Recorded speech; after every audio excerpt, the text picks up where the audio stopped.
Bismillahirrahmanirrahim. Assalamualaikum warahmatullahi wabarakatuh. Hamdan wa syukranillah. Amma ba'du. Yang saya hormati Bapak dosen pengampu mata kuliah Sejarah Pendidikan Islam. Yang saya hormati rekan-rekan saya. Yang pertama-tama marilah kita panjatkan puji beserta syukur kehadirat Allah Rabbul Ghafur. Sholawat beserta salam mari kita curah limpahkan kepada junjungan alam, yakni Habibana wa Nabiyana wa Maulana Muhammad Sallallahu Alaihi Wasallam. Di sini saya sebagai moderator dari kelompok 12 yang beranggotakan Teh Syifa Rohali, Teh Lia, dan saya sendiri. Sebelumnya kelompok saya akan membahas tentang Islamisasi pendidikan umum dan sains. Untuk materi pertama yaitu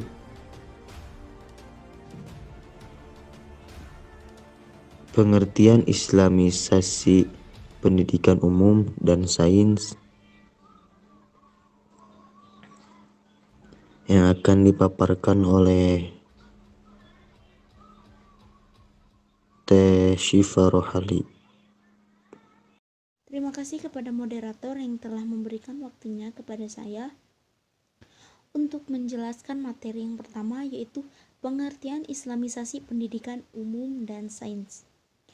Sebelum saya menjelaskan pengertian atau definisi Islamisasi pendidikan umum dan sains, saya akan menjelaskan dulu pengertian Islamisasinya.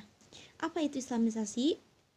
Islamisasi dapat dimengerti atau diartikan sebagai proses mengajak atau pengislaman terhadap hal-hal yang menyangkut aspek kehidupan manusia yang ada, termasuk salah satu contohnya ialah ilmu pengetahuan, atau bahasa mudahnya adalah mengajak umat kepercayaan lain untuk memeluk atau mengikuti agama Islam. Pengetahuan agama Islam. Pengetahuan agama Islam harus disiapkan, disebarluaskan, dan dikembangkan oleh penganutnya tanpa melihat dalam situasi dan kondisi apapun. Dengan demikian, apa yang dilakukan oleh pedagang orang pada zaman dahulu yang berperan sebagai dai atau orang yang menyebarluaskan agamanya, yaitu agama Islam, dengan berbagai cara atau metode yang digunakan untuk mengembangkan agama Islam seluas-luasnya dan sebanyak-banyaknya di Indonesia. Dari sinilah muncul istilah Islamisasi. Yang selanjutnya itu pengertian pendidikan umum. Tadi kan sudah dijelaskan pengertian Islamisasi apa, dan sekarang pengertian pendidikan umumnya. Pendidikan sebagai usaha membina dan mengembangkan pribadi manusia. Aspek rohaniah dan jasmaniah juga harus berlangsung secara bertahap. Oleh karena itu, suatu kematangan yang bertitik akhir pada optimalisasi perkembangan atau pertumbuhan baru dapat tercapai bila mana berlangsung melalui proses demi proses ke arah tujuan akhir perkembangan atau pertumbuhannya. Akan tetapi suatu proses yang diinginkan dalam usaha kependidikan adalah proses yang terarah dan bertujuan, yaitu mengarahkan anak didik atau manusia kepada titik optimal kemampuannya. Sedangkan tujuan yang hendak dicapai adalah terbentuknya kepribadian yang bulat dan utuh sebagai manusia individual dan sosial, serta hamba Tuhannya yang mengabdikan dirinya kepadanya atau kepada Tuhan. Yang selanjutnya yaitu pengertian Islamisasi sainsnya. Islamisasi secara bahasa adalah pengislaman atau menjadikan Islam. Jadi Islamisasi sains adalah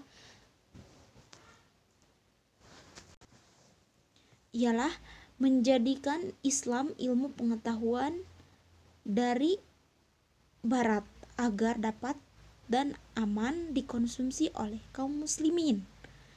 Al-Atas mengatakan bahwa islamisasi ilmu adalah pembebasan ilmu dari penafsiran yang didasarkan pada ideologi sekuler dan dari makna serta ungkapan-ungkapan.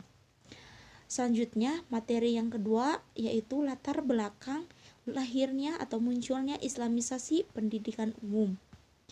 Proses islamisasi terus berlangsung di Asia Tenggara, terutama di negara-negara yang mayoritas penduduknya muslim seperti Indonesia dan Malaysia. Proses islamisasi ini menambah segenap aspek kehidupan, termasuk bidang ilmu pengetahuan dan pendidikan. Islamisasi pendidikan berkembang pesat di Indonesia, baik di tingkat pendidikan dasar, menengah, dan pendidikan tinggi. Yang selanjutnya yaitu latar belakang munculnya islamisasi sains atau ilmu pengetahuan. Kelahiran gagasan islamisasi ilmu juga disebabkan adanya konsep dikotomis antara agama dan ilmu pengetahuan yang dikembangkan Barat dan budaya masyarakat modern. Masyarakat Barat lebih memandang sifat, metode, struktur sains dan agama jauh berbeda.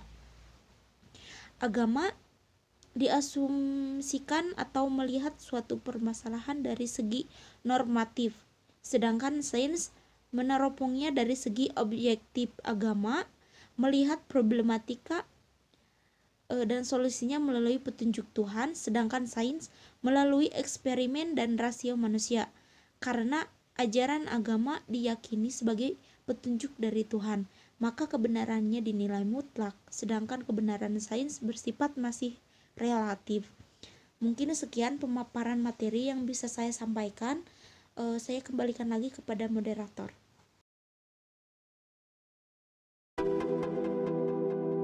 Terima kasih kepada Teh Syifa Rohali yang telah memaparkan materinya. Selanjutnya yaitu materi tujuan islamisasi pendidikan umum dan tujuan islamisasi sains. Berikut materi yang selanjutnya, langkah-langkah islamisasi pendidikan dan langkah-langkah islamisasi sains yang akan dipaparkan oleh Teh Lia. Kepadanya saya persilahkan. Baik, terima kasih kepada moderator karena telah memberikan waktu untuk saya.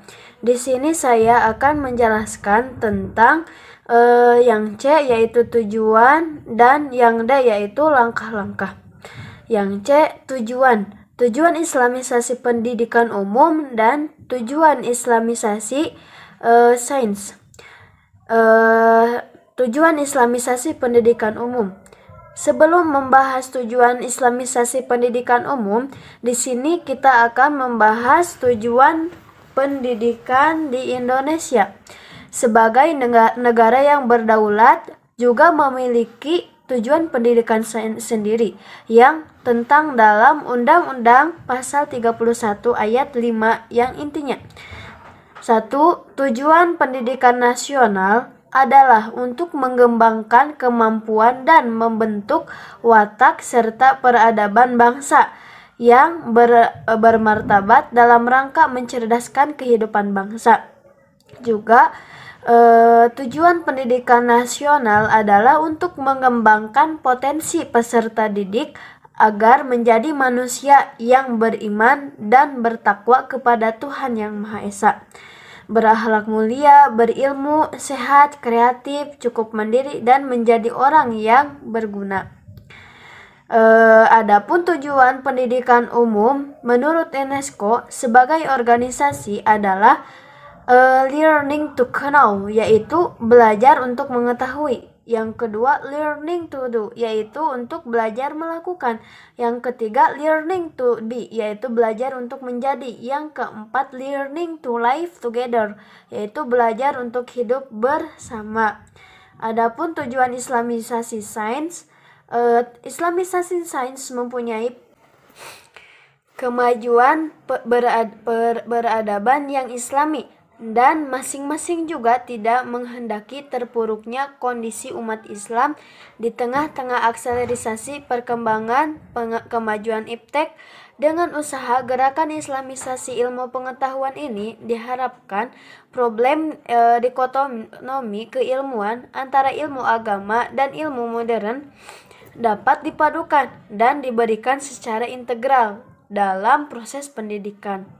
Adapun langkah-langkahnya adalah yang A. Langkah-langkah Islamisasi pendidikan umum, yaitu menurut Al-Faruqi, Islamisasi ini dapat dilakukan dengan cara yaitu satu, memperbaiki atau mengingatkan konsep-konsep yang diajar dengan konsep yang didasarkan kepada Islam. Di sini yang penting adalah guru harus mampu memasukkan ruh keimanan ke dalam setiap bidang studi atau pokok bahasan yang diajar. Contoh mengajarkan ayat-ayat suci Al-Quran dan hadis Rasulullah. Yang kedua, mengingatkan setiap satu fenomena alam dan isinya dengan penciptaan atau kekuasaan Allah, seperti contoh terjadinya siang dan malam, gerhana matahari dan bulan, dan kejadian siklus alam lainnya dapat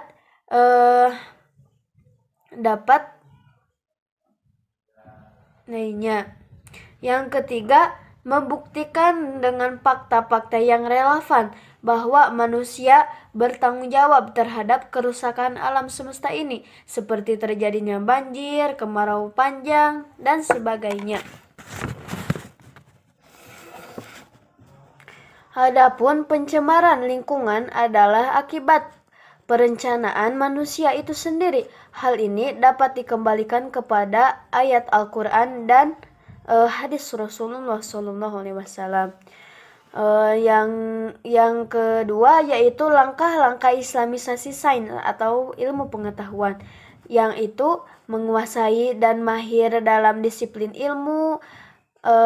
Yang B, tinjauan disiplin ilmu pengetahuan. C, menguasai warisan Islam. Yang D, penentuan penyesuaian Islam yang khusus terhadap disiplin ilmu pengetahuan. Yang E, penilaian kritis. Baik, pembahasan dari saya dicukupkan sekian. Saya kembalikan kepada moderator.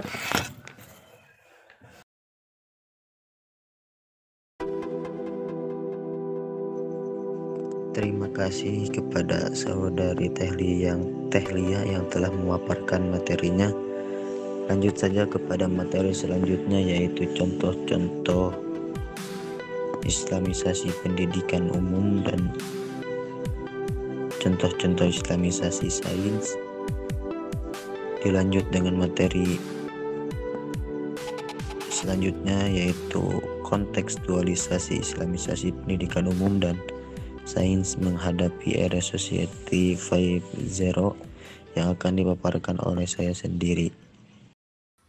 Baik, di sini saya akan memaparkan materi tentang contoh-contoh Islami pendidikan umum dan contoh-contoh Islamisasi sains.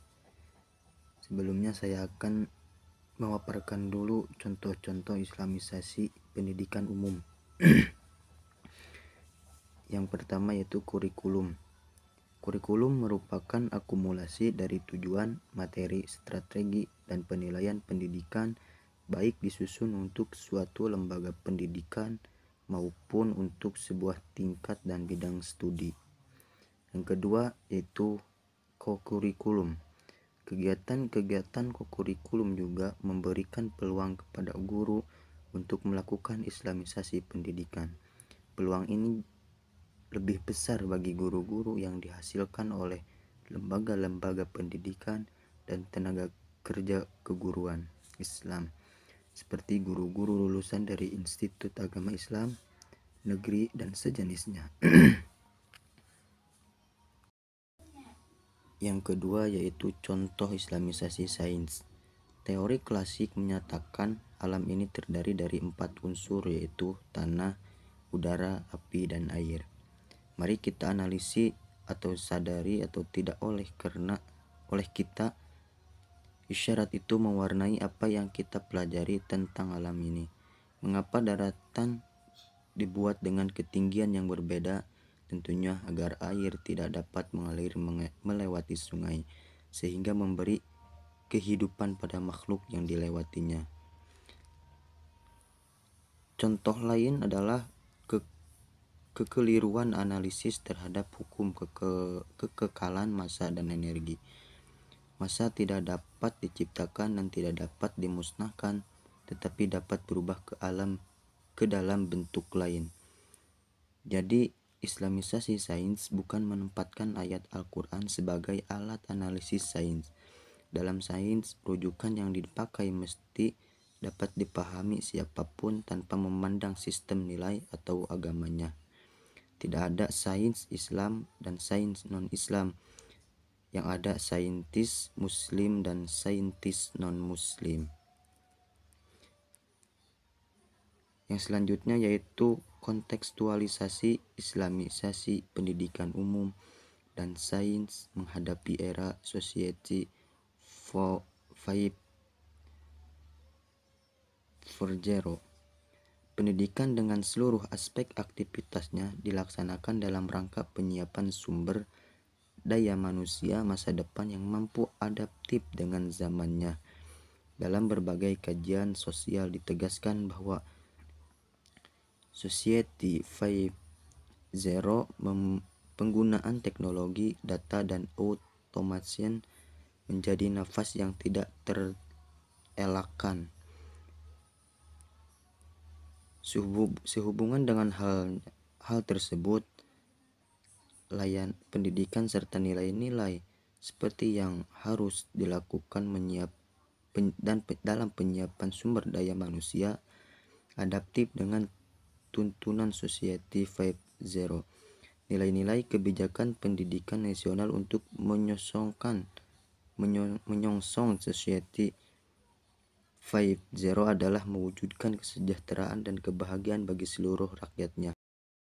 Adapun kontekstualisasi Islamisasi sains menghadapi era Society 5.0 sebagai sebuah gagasan berencana Islamisasi ilmu hanya mungkin terlaksana dengan baik jika tersedia sarana atau wadah bersifat permanen, yang tidak lain adalah sebuah lembaga pendidikan, khususnya pada jenjang perguruan tinggi, baik dengan istilah institut maupun universitas.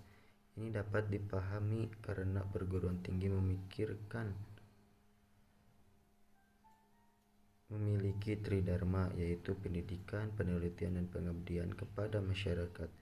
Di sana terdapat subjek pendidikan baik kalangan dosen ataupun mahasiswa yang seharusnya memiliki idealisme intelektual.